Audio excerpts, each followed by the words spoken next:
Getting the smile and confidence you've been dreaming about, all from the comfort of your home, isn't a total mystery with Bite clear aligners.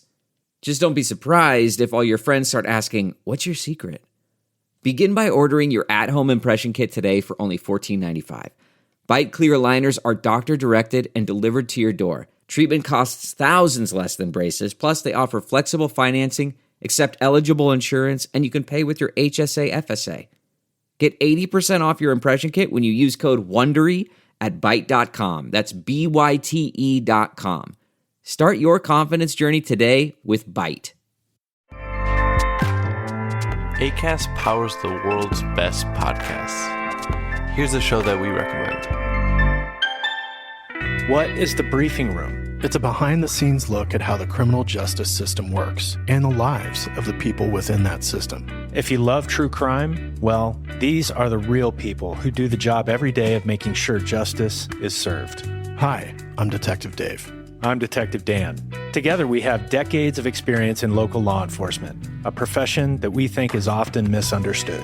So we're going to explore how to do it right, and we won't shy away from when it's done wrong. These are stories you'll hear nowhere else. Unique, frank, and unvarnished. From the team that brought you Small Town Dicks, this is The Briefing Room. Episode 1 drops on August 30th. We'll meet you in the briefing room.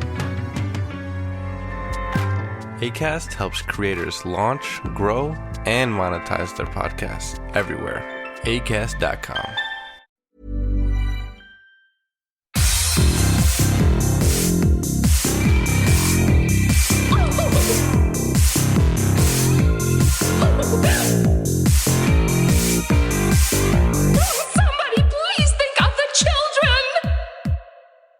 And welcome back to Little Cuts, our weekly mini-sode where we dig into the things that we've been watching recently. I'm Terry, and if we're a little red-faced, it's because we just finished recording our uproarious episode that's coming out next week. But I'm Terry. I'm Mary Beth, and I'm chugging a liquid death and hydrating between things because that's important. But this week I'm just drinking scotch.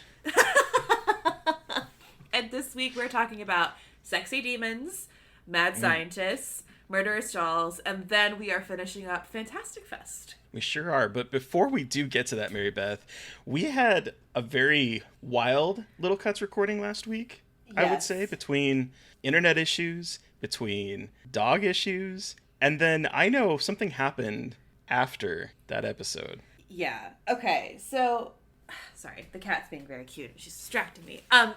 But so after we were done recording, he kept getting sick. The dog kept getting sick, and he was because you were pet sitting at someone's house. I was, yeah. Right? I was staying at my friend's house.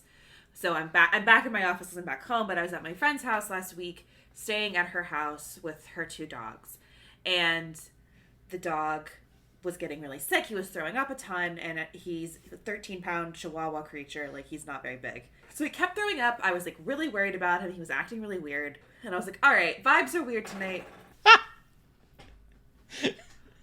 The tradition continues. But then, so he has just been getting sick. He is shaking. He is acting so upset, and apparently, like, it's normal for him. Like, he does this every once in a while. But I was like, all right, things have been weird. And for part of the night, he also been staring at a door, like at the door frame. I think he was doing that in the video. He was like looking out the door of the guest room I was in. And so at this point, I was like, all right, it's time to go to bed. I'm exhausted from, like, freaking out about you. Let's go up to bed. So I go upstairs with the two dogs. And so whatever, lay in bed, turn all the lights off. And important to note, both dogs are next to me.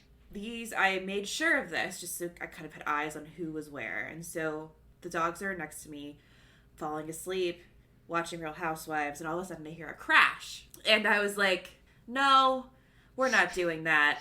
I didn't get out of bed. The dog started barking, which freaked me out. But he didn't get out of the bed either. So I was like, cool, if he's not getting out of the bed, I'm not getting out of the bed. Absolutely not. I'm not gonna be that dumbass. No, like, did not. I was like, I'm not gonna pull, like, the white person move of, like, getting up to investigate. Fuck that shit. Nothing is running in here. I'm just gonna go to bed and, like, move on. So I wake up the next morning, and I was like, I wonder what that was, but, like, I didn't really think about it. And then I go into the guest bedroom because that's where I had my laptop, And that was where I was recording. And in the middle of the floor was my fucking microphone. Both of the dogs were in the room with me.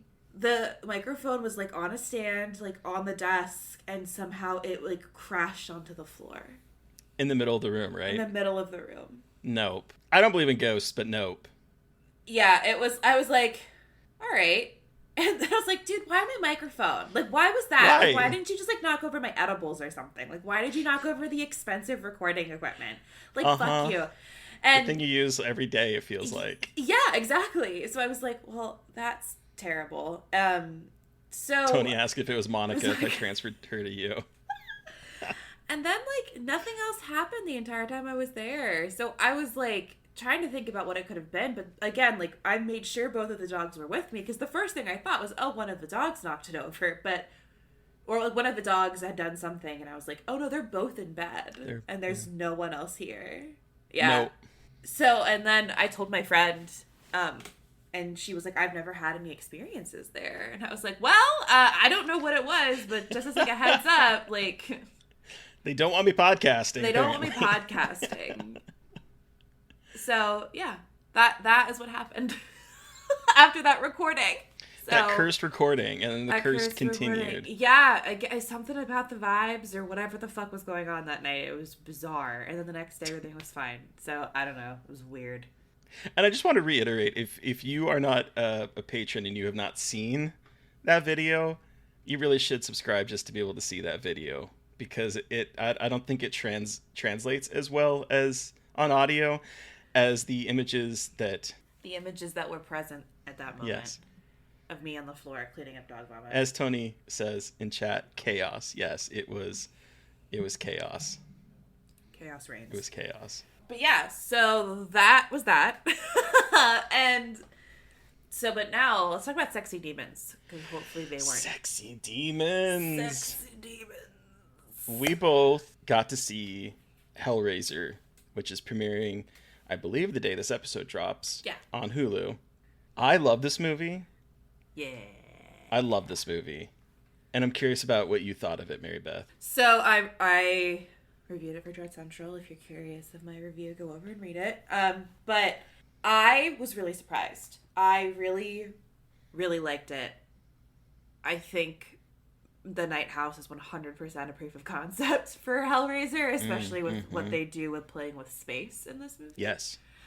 I think the Cenobites are terrifying, and I think this takes kind of a new look at HELLRAISER, because I think the biggest complaint I have is that it's not as like sexy or as like gritty as the first one. It is a little bit more kind of restrained and sanitized in a way that I think is effective. I just don't think they explore it as much as they could. I think there's something really interesting going on in this movie in terms of not being like, it's not leather anymore, it's flesh, and kind of like this different kind of vibes around sensuality. And I think that could be played with way more, because it was just like, there was a little bit of a disconnect there, but it's beautiful. It's a beautiful movie. It's very much like vibe heavy is the way I would put it. It's vibe heavy. Yeah, I think it leans into the cosmic horror aspect of it a lot. There's a lot of talk about the Leviathan and a talk about like this other world, and it really, I think, really stretches into the cosmic horror aspect and the sort of fantasy aspect that Clive Barker's known for. Because yes, he does a lot of horror, but he has like, there was a time period, I want to say it was in the 90s, when he was cranking out fantasy novels that were kind of dark fantasy, but it had like a fantastical feel to it. And I think this movie really embraces that ethos that Clive Barker brings to his work in a way that I've not seen reproduced in adaptations of his stuff. And yes, I think this movie is very shiny. It has a sheen to it. It doesn't have that sort of goopy grittiness that Frank's transformation coming out of the floor has. There's some kind of horrific moments in this of like really kind of gnarly shit, but like I don't think anything kind of approaches that sort of goopiness that I remember feeling from that first movie.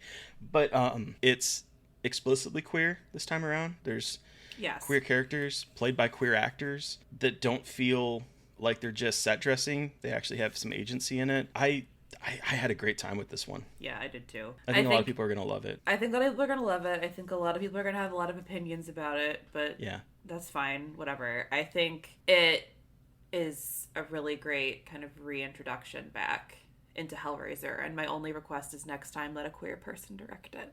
Yeah.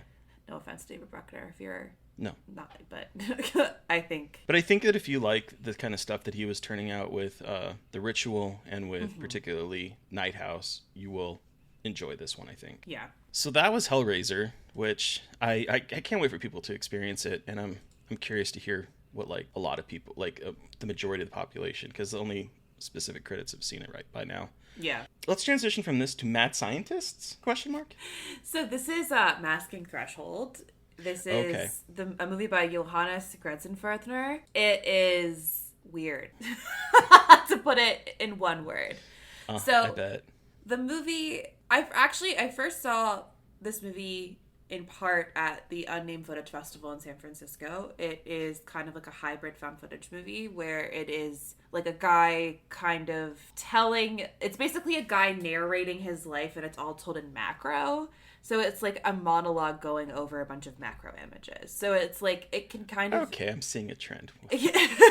So it's basically the narration of a guy losing his mind done in macro, thinking that his doesn't have tinnitus, but actually has like, is accessing a new wave of sound and the ways that things communicate and how cells communicate. And I described it on Twitter as Mad Scientist found footage, because it's basically the diary of a guy slowly losing his mind and committing these weird experiments in his basement. And I really liked it. It's very much kind of it's one of those movies that people be like, what the fuck is this high concept bullshit? Like, I can understand why someone would say that, because it is kind of an unconventional way of telling a story, but I really enjoyed it. So... That's Masking Threshold, which is out now, I believe, yeah. Yeah, I have not seen Masking Threshold, but kind of jumping ahead a little bit, because this is a good companion piece, I have seen another one of Johannes Gretzenfurthner, is that? Yeah, Gretzenfurthner? Furthner. I apologize for butchering that name, which played at Fantastic Fest, so we're sort of jumping ahead a little bit, but I have to, because I'm noticing a trend here, because you're talking about sort of like images on the screen as sort of like an audio. Are the images have anything to do with what's happening in the audio? Yeah. Okay. Generally speaking, yes. Okay. So I watched RAZZENNEST, which, again, is another high-concept movie by him, that for some people it's going to be like this amazing movie, and for some other people it's probably going to bore them to tears, because the premise behind it is that there's this director who is very highfalutin. He thinks he's making art, and he has filmed stock images, basically, of this location where a bad thing happened a long time ago, but he wanted to film everything but the bad thing happening.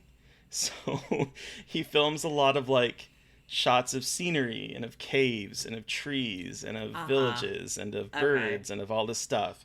And so that's the images that we're seeing. But the premise behind it is that this Rotten Tomatoes critic has sat down with him to record an audio commentary with him, his DP, maybe his editor. I can't remember what the other character is. And they're watching the film, which again is just a bunch of images of scenes. There's not a single person on screen at all in this entire movie. It's just scenery. And they're recording an audio commentary. Quite possibly they brought something back with them from one of the caves that they were exploring. And as the audio commentary goes along, things start to happen. But again, we don't see any of it happening. It's all like an audio drama that is divorced from the images. Sometimes they marry up, but a lot of times divorced from the images that we're seeing on screen. Okay. And so it's sort of like if you were to listen to, what was that? What was that? Pontypool. Pontypool? Oh, yeah, Pontypool. Sort of like if you were listening to Pontypool, but didn't really have any images to go along with it, is kind of what I would compare this to. Okay.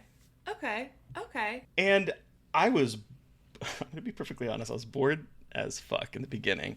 And then once, like, the supernatural element starts to, like, eke into the dialogue, I was more on board. But I'm not a huge fan, but I appreciate what it's doing. I kind of wish that maybe the images were a little bit more exciting to watch. Okay. Because I felt like it's one half of a good movie for me, personally. Because the audio built to like something that was really interesting. I just wish there was a little bit more. My mind wandered while I was watching it, is basically what happened. Because I was like, the images, I was on my phone because the images, again, were nothing to really write home about. You can only look at the same cave and a swirling camera moving into the cave so many times in a hour and 30-minute movie before your mind starts to like wander.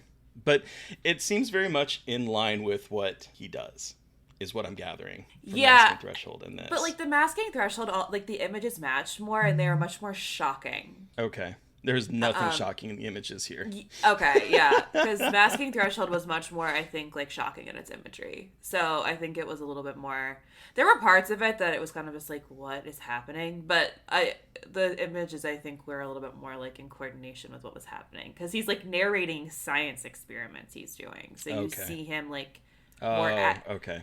So it's like he's narrating his actions more than I think in RAZZENNEST, which is obviously different. But so yeah, there's a little bit of a difference. A lot of scenery.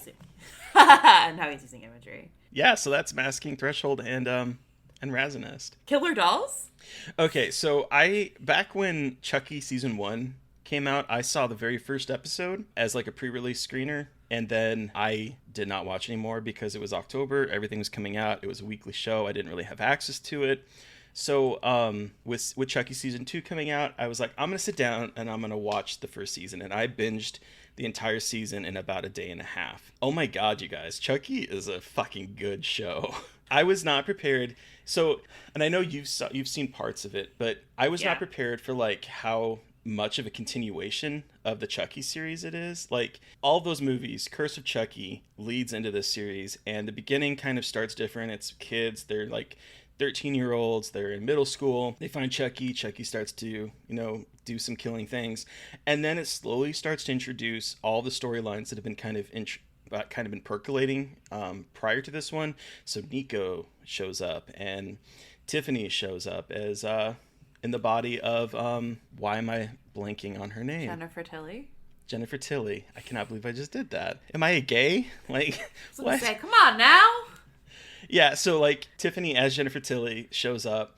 It starts to like incorporate the long mythos of the Chucky movie. It's mean. Like kids in peril. Oh my god, kids die. Oh yeah. Parents in peril. Some of these kids are orphans by the end of the season. Like it is vicious. What happens to Nika is like incredibly bleak and disturbing. I was not prepared for how good and how hard that season goes. And then I started watching season 2, and I'm 3 episodes into it. One thing I love that I'm afraid no one is ever going to be able to see except for critics that have these pre-release things is that the visual effects of episodes 2 and 3 are not finished. So you see the puppeteers kind of moving Chucky, and it's absolutely delightful. Like I am loving watching this just because I'm seeing like how they're pulling off the practical effects. It kind of reminded me of playing Devil May Cry 5. There's like an option in Devil May Cry 5 where you can see like the cutscenes that they do, but they're live action cutscenes of people that would eventually doing the mocap behind it. And that's what this reminded me of in such a great way. But season 2 continues the story. It picks up almost immediately where season 1 ends. I'm not going to spoil anything in case you haven't seen it, but the remaining characters end up in a juvenile hall, and then things start to go from there. Glenn and Glenda are going to show up this season. I'm hearing that it's going to be kind of a Bound reunion because I think Gina Gershon is supposed to show up at some point. Yeah. Sutton from Real Housewives of Beverly Hills is going to be in an episode. I don't know what that is, but okay. I don't know what that is. Sutton. She's a really rich lady in Real Housewives of Beverly Hills. Her and Jennifer Tilly are very good friends. I really want Jennifer Tilly to become a housewife is really what I'm trying to say here. She's really good friends in real life? Yeah. Yeah. Okay, so that makes sense because as the show opens in season 2, she is in her Beverly Hills home as playing herself, like she is Jennifer Tilly. There's a really funny little moment in this where they talk about Bride of Chucky as if like those movies really existed. in this universe. Oh. Because they make a comment about, like, they're like, yeah, it's Jennifer Tilly, but it's not really Jennifer Tilly. It's sort of like in Bride of Chucky, but real. Like, there's a moment where they say that. So it's weird. Like this very meta. So I'm like, wait, how is this working? But if you're not watching Chucky, it's fantastic. The first season is on Peacock. The second season is starting to air. Well, it just started this week on USA tonight. Sci-Fi. I'm not sure, but it's really good. I really recommend it. I was blown away by it. I have to watch more of it, but yes, it's very good. But the acting is incredible. The writing is incredible. The kid actors are so good. They're so good, and it's so gay. And Don Mancini really is just like that guy. I mean, come on. He's like consistently creating incredible Chucky content since the 80s. I mean, what the fuck? So it's just really cool to see it continue to be so successful, and Don Mancini has an incredibly weird, fucked up brain, and I love it. All right, so let's finish up Fantastic Fest. I already gave one of my Fantastic Fest movies up. So, Mary Beth, what have you been seeing? So I have two more that I watched. Fuck, I'm so sorry. Jesus, it's been a busy week. I watched two movies. The first one I watched was Flowing, which is an Italian horror movie that is about trauma. But it's it takes place in Rome, and there is a really weird thing happening when it rains. A gas is released from the sewers, and that gas makes you kind of like, it makes you hallucinate and brings back like your worst memories, makes you relive your worst memories and commit violent acts because of those memories. Basically, it like possesses you, and you kill someone out of like revenge. It's something like you have like visions of something that plays with guilt and like rage, and so it's centered on this is happening, and there is a family whose mother died in a car accident, and the daughter is in a wheelchair now, and the son and the father hate each other. Oof. And it's about like that emotional journey going alongside this weird thing like spreading all over Rome and like creating like massive amounts of murders across the city and violence. It's bleak. It's pretty fucking bleak. It sounds bleak. Yeah, it's slow. It's like definitely one of those movies. It's like slow, like examination of sad people, and then it breaks really bad. So it's like, in that regard, it kind of follows those beats, but I think it's done in such a way that I think it kind of makes up for the fact that it's a little slow. And I think because it's not like you don't know the gas thing is happening you know the gas thing is happening the whole time. So there are those moments of horror popping up throughout. So it's not just like a family drama then horror, but the horror is kind of present throughout it. So yeah, I quite enjoyed it. It's pretty gross and fucked up, and I don't know when that one it doesn't have distribution yet, but yes, that's Flowing. Yeah, I wanted to see that one. I didn't have time. Yeah. People who follow me know shit happened this week, and just, yeah. Yeah. I haven't really had time to watch things. Yeah. But that one sounded really good. I am miffed that I didn't get to see it. Hopefully it plays somewhere else or it gets distribution soon. Yeah. And then what else did you watch? So the only other movie that I saw from Fantastic Fest, I wanted to see more, but just didn't have a chance. I watched Unidentified Objects, which isn't horror. It's more of a drama with some sci-fi tinge to it. Okay. And it is about a gay little person who is a misanthrope. He does not like people. He's unemployed. He is staying in his little room and doesn't want to see anyone.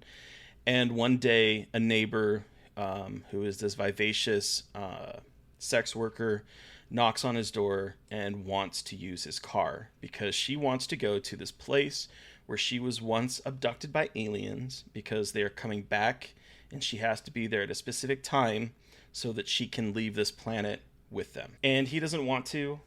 She offers to pay him. He still doesn't want to, and then he starts thinking about a friend of his, and he decides to go on this journey. And it's basically a road trip movie of the two of them, him being incredibly misanthropic, her being like trying to find her place in this world or find her place out of this world, and them sort of like creating a friendship of two kind of outsiders that don't really have a place in the world. I was really surprised at how good it was. It really just sort of like hooked in me, and I was really I was on the ride for these two. There's not a whole lot to it. There's a couple, instances where they run into people and they run into situations, and some hijinks ensue, but it was more of a mediation on two people who just don't feel part of the world for various reasons, and othered for various reasons, and kind of finding their own tribe. And it really moved me. I really liked it. That was what I also wanted to check out, but I didn't have time, but I was curious about it, so I'm glad that you got to see it, and now I know to check it out when I see it pop up again. It was good. So you saw one other one? I saw one other one. I saw, it's called NIGHTSIREN. Oh, yeah. This is from, her name is Teresa Novtova, I think is her name. I apologize if I'm butchering it, but this is a, if you liked Hakuzusa, you will like NIGHTSIREN, I guess is a good way to start this out. This is another, slow burn witch movie, but instead of being a period piece, it is set in contemporary times. And it's very much about, this woman gets a letter about her mother's passing and goes to collect her inheritance, shows up in this, she's estranged from her mom because her mom was abusive. She comes back home to kind of claim her inheritance, finds her mom's cabin has been burned down, and she kind of gets sucked into these fucked up supernatural beliefs that the villagers still have even in the year of our Lord 2022, and kind of how superstition can overcome. It's a really interesting look at how superstition can kind of overtake logic, especially in the face of in desperation. And it's gorgeous. It's bizarre. It's definitely one of those movies that you'll really like it if you like it, and you're gonna hate it if you're not into it. But it's beautifully done. It's very queer, witchy, beautiful. It's it feels very much made by a cool queer woman about queer witches trying to live their lives in the woods, and patriarchal societies making their lives living hell. It's great. Sounds like a modern day Hakuzusa. Yeah, it's basically it's very much a modern day Hakuzusa. So if you like that, you'll like this one quite a bit. So it's a journey. That's Fantastic Fest. Yeah. It's over. It is over. Weird. Yeah. But so that means we're going back to horror comedies. We are. So what are we watching next week for horror comedies? All right, so we are going to enter the 2000s, and we're going to watch Scary Movie.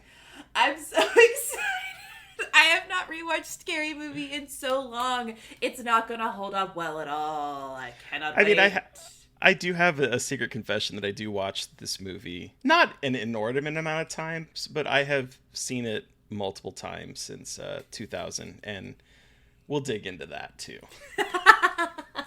I have a lot of conflicting thoughts about this movie. I feel like that's probably going to be the conversation. As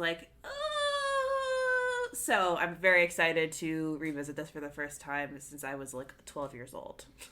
12? Oh my god. I can't wait to see how many jokes I get now that I've seen it. I was 19, I think. Yeah. 2000? Yeah, I would have been 19. Yeah, I didn't see it in 2000, and I saw it later when I was definitely too young to be watching it. I mean, I think I was too young to be watching it. But okay, but what are we... I'm not going to say who we're talking to on Monday, but what are we talking about on Monday, Mary Beth, that we just finished recording? So our Monday episode is going to be a little bit different. It's going to be our 3-year anniversary clip show.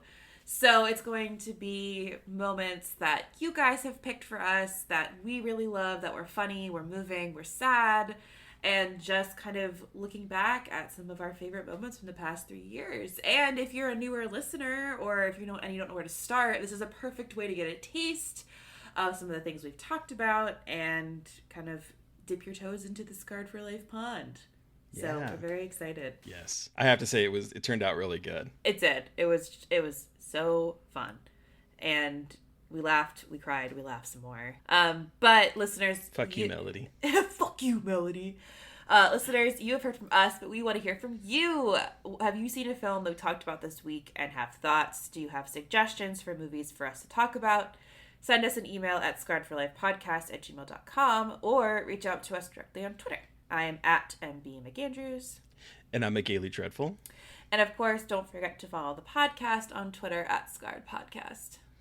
And please don't forget to review, rate, and subscribe, and join our Patreon, because if you were a member, you would have been able to watch us do the anniversary live. And we just dropped our second Fresh Wounds episode of The Dark and the Wicked. So check it out. Thank you to Eric Power for our artwork. Thank you to Sean Keller for our music. Thank you everyone for listening. Please stay safe out there, but most importantly, stay creepy. And until next time. Won't somebody please think of the children?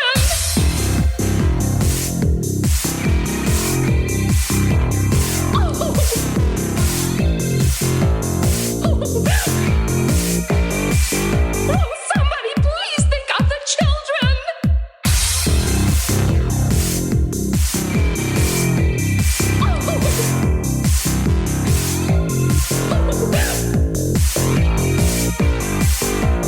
Somebody please think of the children!